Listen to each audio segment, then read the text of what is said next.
ఆంధ్రప్రదేశ్లో సార్వత్రిక ఎన్నికల నేపథ్యంలో ఆంధ్రప్రదేశ్ని అమెరికాని చేస్తాను అంటూ తన మేనిఫెస్టోని రిలీజ్ చేశాడు ప్రజాశాంతి పార్టీ అధ్యక్షుడు కేఏ పాల్. ఈ నేపథ్యంలో ఎన్నికల సంఘం కేఏ పాల్కి భారీ జలకిచ్చింది. ఆయన పార్టీ గుర్తు హెలికాప్టర్ అసలు ఉందో లేదో కూడా తెలియని పరిస్థితి ఇప్పుడు ప్రజాశాంతి పార్టీకి నెలకొన్నటువంటి నేపథ్యంలో ఈ అంశం మీద మనతో చర్చించేందుకు, విశ్లేషణ అందజేసేందుకు ప్రస్తుతం మనతో పాటు ఉన్నారు ప్రముఖ సీనియర్ జర్నలిస్ట్ అలాగే రాజకీయ విశ్లేషకులు సిఎస్ రావు గారు. సార్తో మాట్లాడు. సార్ నమస్తే. నమస్తే సార్. ఎన్నికల నేపథ్యంలో ప్రజాశాంతి పార్టీకి సంబంధించినటువంటి మేనిఫెస్టోను రిలీజ్ చేశాడు కేఏ పాల్. ఆంధ్రప్రదేశ్ను అమెరికా చేస్తాను అంటూ కూడా ఆయన చెప్తున్నటువంటి నేపథ్యంలో ఎన్నికల సంఘం మాత్రం ఆయనకి భారీ జలకిచ్చింది. అసలు ఆయన పార్టీ గుర్తు హెలికాప్టర్ అది ఉందో లేదో కూడా ఆయనకే అర్థం కాని పరిస్థితుల్లో ఆయన ఉన్నారు. ఏంటి సార్ అసలు దీని మీద మీ విశ్లేషణ ఏంటి? ఒకటి ఏంటంటే కేఏ పాల్ సీరియస్ పాలిటిక్స్ జరుగుతున్నప్పుడు ఇమీడియట్గా వచ్చేస్తాడు. వచ్చేసి నేను కూడా ఉన్నాను, నన్ను ముఖ్యమంత్రిని చేయండి, నన్ను ముఖ్యమంత్రిని చేస్తే వీళ్ళందరూ కాకుండా నేను ₹1 కూడా మీరు పెట్టకుండా మీ ట్యాక్స్ కూడా మీకు వేయకుండా నేను విదేశాల నుంచి ఒక 5-6 లక్షల కోట్ల రూపాయలు తీసుకొచ్చి ఆంధ్రాని అమెరికా చేసేస్తాను, అది కెపాసిటీ నాకుంది, నన్ను నమ్మండి, వీళ్ళని నమ్మొద్దు, వీళ్ళు ప్రజాధనాన్ని దోచుకునేటువంటి దొంగలు ఇల్లు అని చెప్పి ఆయన మాటల్లో అంటూ ఉంటారు ఆయన కేఏ పాల్ విస్తృతంగా గత ఎన్నికల్లో కూడా ప్రచారం చేశాడు, బాగా ప్రచారం చేశాడు గత ఎన్నికల్లో. తర్వాత తెలంగాణలో కూడా ఆయన మునుగోడు ఉప ఎన్నికల్లో కూడా పోటీ చేశాడు. ఆయన ఉప ఎన్నికల్లో పోటీ చేసి డిపాజిట్లు కూడా రాలా ఆయనకి.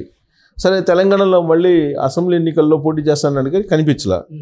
ఇప్పుడు ఆంధ్రప్రదేశ్లో పోటీ చేస్తున్నాడు ఆయన, విశాఖపట్నం నుంచి పోటీ చేస్తున్నాడు, విశాఖ లోక్సభ నుంచి పోటీ చేస్తున్నాడు. పోటీ చేసిన సందర్భంగా మేనిఫెస్టో రిలీజ్ చేశాడు.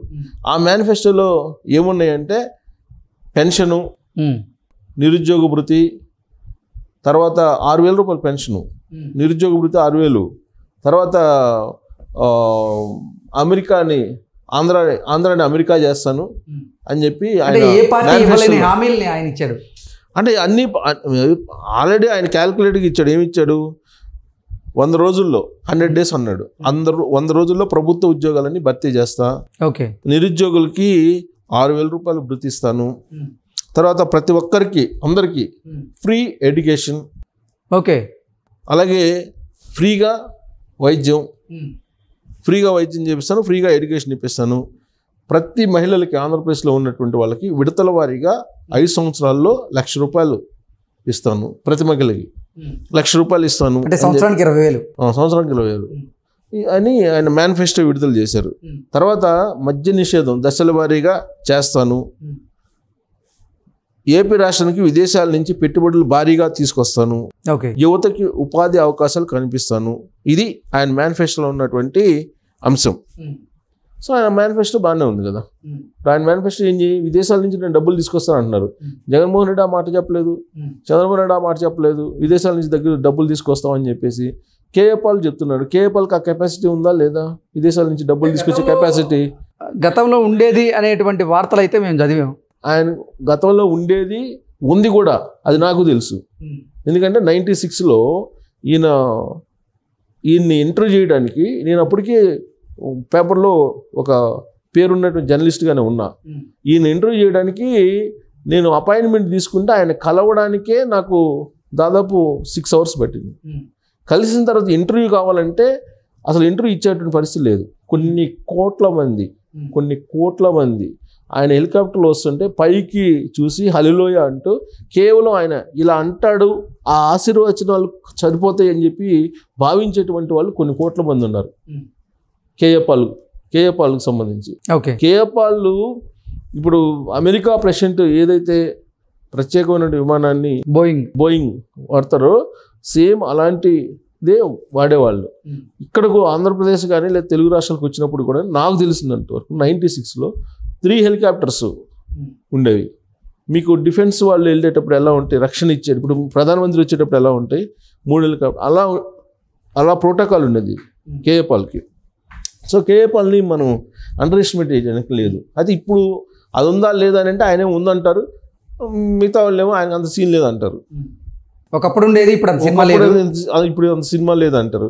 ఆయనేమో నాకు చాలా సినిమా ఉంది, మీరు నన్ను ముందు ముఖ్యమంత్రిని చేయండి, నేను ఇమీడియట్గా వెళ్ళి నేను విదేశాల నుంచి డబ్బులు తీసుకొస్తాను అని అంటాడు.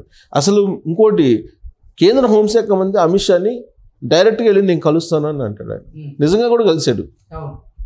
అదే ఆంధ్రప్రదేశ్ ముఖ్యమంత్రి జగన్మోహన్ రెడ్డి కానీ లేదా తెలంగాణ ముఖ్యమంత్రి కేసీఆర్ కానీ అపాయింట్మెంట్ అప్లై చేస్తే ఇస్తారో లేదో తెలియదు. ఇప్పుడు కూడా జగన్మోహన్ రెడ్డి ప్రయత్నం చేసి అపాయింట్మెంట్ ఈ మధ్యకాలంలో లేదు కదా. మరి కేఏ పాల్ డైరెక్ట్గా వెళ్ళి కలిశాడు కదా.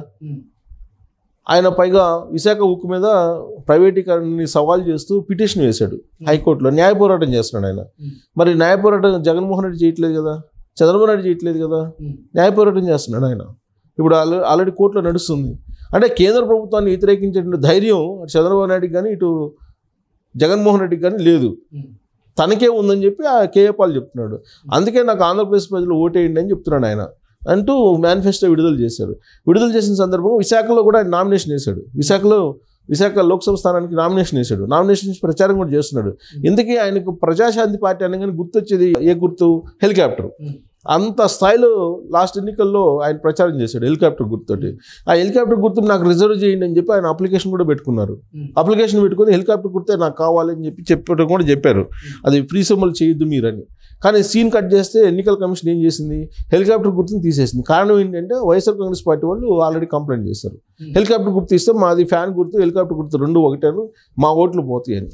అందుకని కేఏ పాల్కి హెలికాప్టర్ గుర్తు తీసేసి కొండ గుర్తు ఇచ్చారు.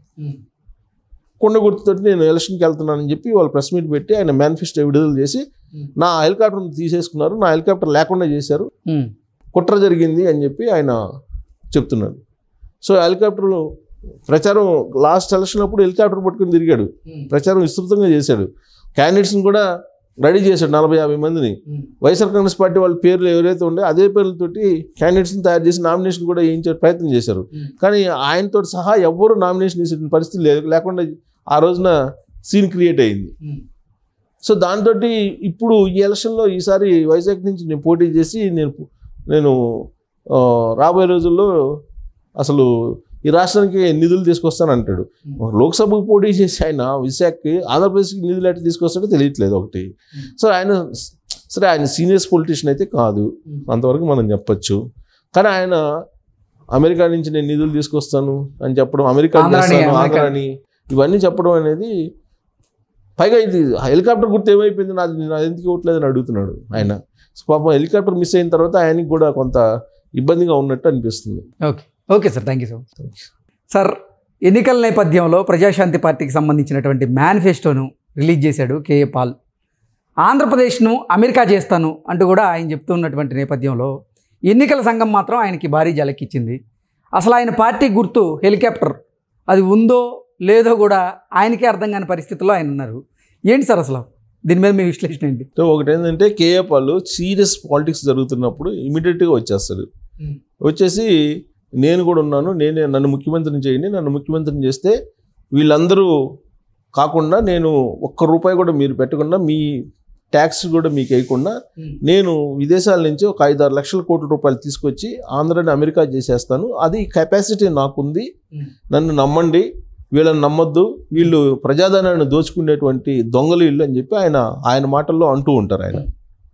కేఏ పాల్ విస్తృతంగా గత ఎన్నికల్లో కూడా ప్రచారం చేశాడు, బాగా ప్రచారం చేశాడు గత ఎన్నికల్లో.